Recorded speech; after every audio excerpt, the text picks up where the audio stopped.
మా ఆలోచన ఒకటి, ప్రజలు గెలవాలి, రాష్ట్రం నిలబడాలి.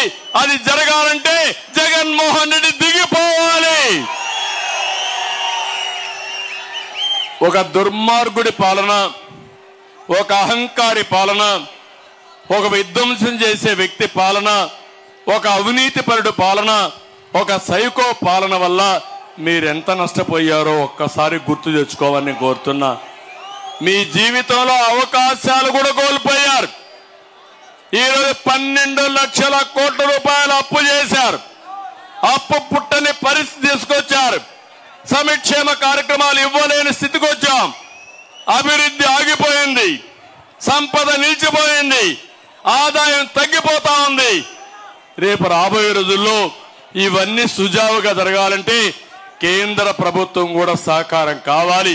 ఆ ఆలోచనతోనే ఈ 3 పార్టీలు కలిసి మీ ముందుకు వస్తున్నామని మరొక్కసారి మీ అందరికీ విజ్ఞప్తి చేస్తున్నా.